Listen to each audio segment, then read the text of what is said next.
پوری تاریخ کو چھوڑ کر درمیان کی تاریخ میں بھی واقعات ہیں. میں یہاں پر آ رہا ہوں کہ یہاں اب عورتیں آئیں سامنے.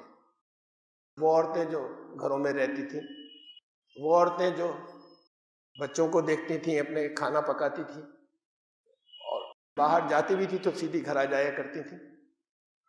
وہ عورتیں جو بوڑھی ہو چکی، جن کے منہ میں دانت بھی نہیں بچے، اور وہ سب نکل آئی اور پوری دنیا کے اندر انہوں نے ایک مثال قائم کی. وہاں بھی کوئی لیڈر نہیں، اور ہر ایک اپنی اپنی ڈیوٹی کر رہی ہے. اتنے بجے کسی کو جاب پر جانا ہے، وہاں سے آتے ہی سیدھے بس گھر بھاگ کر، کھانا بھی نہیں کھائے اور کھانا کھا کر آ کر ہمیں یہ انفارمیشن کا سیکشن سنبھالنا ہے، ہمیں آنے کے بعد اس رجسٹر کو سنبھالنا ہے، مجھے آنے کے بعد فلاں اناؤنسمنٹ کو سنبھالنا ہے. چلی جائیں گے تو ڈیوٹی کون لے گی؟ پھر کون باقی سب کو ریپلیس، کیسے کیسے تھوڑی دیر کو دوسری جائیں تو دوسری ان کو ریپلیس کریں. یہ سب اس کے اندر چل رہا ہے بغیر کسی لیڈرشپ کے، کسی باہری لیڈرشپ کے. تو ایک بے حد سمجھدار اور میچور گروپ کی حیثیت سے ابھر کر یہ خواتین سامنے آئیں، اور ایسے آئیں کہ اصل میں تو پھر جو کچھ بھی اس احتجاج کو آگے جو کچھ جاری رکھا ہے، تو وہ تو اصل میں صرف اس ایک شاہین باغ نے رکھا ہے، جو آگے جو اب تک زندہ ہے. اس کی وجہ سے، اس کی خبروں کی وجہ سے مختلف جگہوں پر لوگوں کے اندر کچھ ایک ہمت پیدا ہوتی ہے، یا ایک دوبارہ کہ اتنے دن بھی ہو گئے پھر آگے چلتے چلے جائیں. سوجھ بوجھ کی اور بھی باتیں ہیں اس کے اندر، بے حد اہم ہے. کسی سیاسی لوگ بہت گئے وہاں پر، سب کو ویلکم کیا، تقریریں کرائیں، کسی کی لیڈرشپ قبول نہیں کی. کسی جگہ ایسا نہیں ہوا کہ وہ کسی کے جذباتی یا ساتھ دینے کی تقریر کی وجہ سے یہ فیصلے ہو جائیں کہ اچھا اب ان کو ساتھ میں لے کر چلو. بس آپ کی حمایت کا اعلان ہو گیا، بہت اچھا ہے. جو گروپ بھی گیا سب سے الگ، غیر جانبدار. بہت مشکل ہے جب کوئی پریشانی میں ہو، کوئی ساتھ دینے کے لیے آئے، تو یہ بیلنس قائم رکھنا، یہ توازن قائم رکھنا کہ ان سے وہ حمایت کا اعلان بھی کر دیں، لیکن کسی جگہ ان سے اٹیچمنٹ نہیں ہو جائے کسی ایک کا بھی. یہ اپنے آپ میں بہت زبردست فہم اور سوجھ بوجھ اور فراست کی بات ہے. پھر دوسرے مذاہب کے لوگ، ان کو انوائٹ کرنا یا ان کو ویلکم کرنا، بجائے اس کے کہ یہ شکل بنے کہ صرف مسلمان کچھ کر رہے ہیں. یہ آ گئی شکل سامنے، یہ الگ بات ہے کہ مستقل کوئی وہاں پر دوسرے مذاہب کے لوگ بیٹھے نہیں ہیں، لیکن لگاتار بہت سے الگ الگ گروپ کے لوگ وہاں آ کے اعلان کر گئے کہ ہم ساتھ میں، ہم مورلی کم سے کم جو ہے وہ ساتھ میں. اور پھر ایک تیسری بات، مسلمانوں پر یہ ایک سائلنٹ، ایک ان کے خلاف ایک بالکل خاموش ایک پرچار لگاتار تھا ایک زمانے سے، اور بڑھتا جا رہا تھا کہ ان میں نیشنلزم کی کمی ہے مسلمانوں کے اندر. یہ دیش کے وفادار، پھر آگے وہ بات اس شکل میں آئی، پہلے تو کمی، اب اس سے آگے بڑھ کے آئی دیش کے وفادار نہیں ہے. یہ چیز جو انہوں نے اس بات کا خیال رکھا کہ وہاں پر ترنگا جھنڈا لگاتار پورے مجمع کے اندر جگہ جگہ لہراتا رہے، جو اٹھائے رہے ہیں اسے. وہ انہوں نے اس بات کا خیال رکھا ہے کہ بار بار وہ کانسٹیٹیوشن جو ہے وہ دستور سامنے آتا رہے، اس کو ہاتھ میں لے کر جو کچھ بھی مظاہرے ہوں وہ دستور کو اوپر اٹھا کر ہوں. اس میں اس کا خیال رکھا انہوں نے کہ کوئی مذہبی نعرے نہیں لگائے، جن من گن جو ہے وہ نیشنل اینتھم چلتا رہا. بڑی اہم بات ہے یہ تینوں، بہت اہم باتیں ہیں. اتنی اہم ہے کہ شاید اس کی ساری، اس سے متعلق جتنی اور چیزیں آپ سب نے غور بھی نہیں کیا ہوگا. ممکن ہے چند ایک آدھ ہو جنہوں نے اس پر غور کیا ہوگا. یہ تو ایک بات ہے سامنے کی کہ یہ لیبل جو تھا، یہ لگ رہا تھا لگاتار کہ مسلمانوں کا اس سے کوئی تعلق نہیں، وطن سے محبت کا. اس میں جو تین سب سے بڑے سمبل ہیں ان کو انہوں نے اٹھایا اور مستقل اٹھائے رہے، اور ان کو سامنے فرنٹ پہ رکھا، سارے مذہبی نعروں سے الگ. اس کو ایک مذہبی نہیں بنایا، یہ تو ہے سامنے کی بات، اور یہ اپنے آپ میں خود بہت سمجھداری کی بات ہے. اسے اور آگے کی جو گہرائی کی بات ہے اس کے اندر، وہ یہ ہے کہ یہ تین چیزیں ایسی ہیں جنہیں آر ایس ایس تسلیم نہیں کرتی، اور جو تسلیم کرتے ہیں وہ سب سامنے سے دکھاوا ہے. ان کو یہ نیشنل اینتھم نہیں چاہیے، ان کو وندے ماترم چاہیے.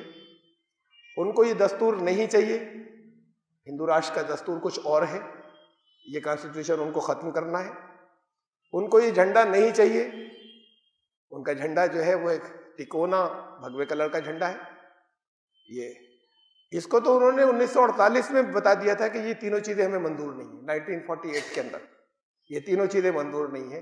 پھر جب گولوالکر گرفتار ہوئے تھے اور پٹیل نے ان کے سامنے شرطیں رکھی، جب تک ان تینوں کو تسلیم نہیں کرو گے تو تمہیں ریلیز نہیں کریں گے۔ اس وقت انہوں نے ان تینوں کو تسلیم کرنے پہ سائن کر دیے تھے، اور ہمیں خوب معلوم ہے کہ وہ سائن باہر نکلنے کے لیے تھے، صرف اس لیے کہ آر ایس ایس کے ہیڈ کوارٹر کے اوپر پہلی بار 1952 میں ترنگا جھنڈا لہرایا، اور اس کے پھر 52 سال کے بعد 2002 میں لہرایا۔ 52 سال تک آر ایس ایس کے کسی آفس کے اوپر ترنگا جھنڈا نہیں لگا، اور یہ شکل آج بھی ہے۔ ہمیں اپنے ذاتی جو ہمارے تعلقات ہیں اور اس میں کبھی بھی ہم ترنگے جھنڈے کی اگر بات لاتے ہیں تو ہمارے جو سنگھ پریوار کے جو لوگ جن سے ہم بات کرتے ہوتے ہیں وہ کسی نہ کسی شکل میں اسے کاٹ دیتے ہیں کہ نہیں یوں نہیں، اور ایسا نہیں، اس میں یوں ہے، اور اس میں قانون آ جائے گا، اس میں فلاں آ جائے گا۔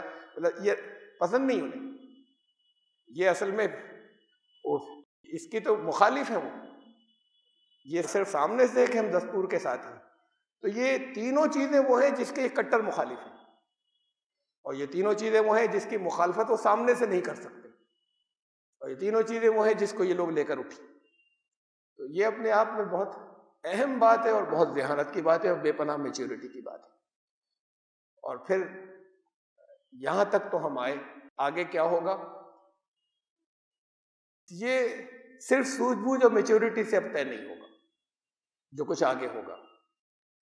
یہاں تک کی بات تو تھی کہ سوجھ بوجھ، اور یہ سوجھ بوجھ بہرحال ان کے اندر تھی جو نمایاں ہو گئی۔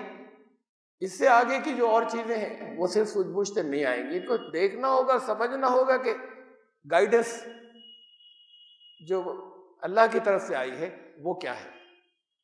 یعنی یہ کیوں سمجھتے ہیں کہ ہمارے حالات ہر دور کے اندر، چاہے وہ آپ کے ذاتی حالات ہو، چاہے وہ آپ کے کلیکٹیو اور اجتماعی اور ساموہک حالات ہو، یہ کیوں سمجھتے ہیں کہ یہ چیز تو ایسی ہے کہ وہ ہر بات کا قرآن میں ذکر تھوڑی ہے۔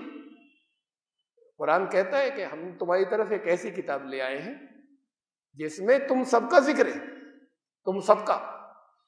بات خالی اسی کی نہیں ہے کہ وہ کچھ پہلے کے لوگوں کے قصے اور داستانیں۔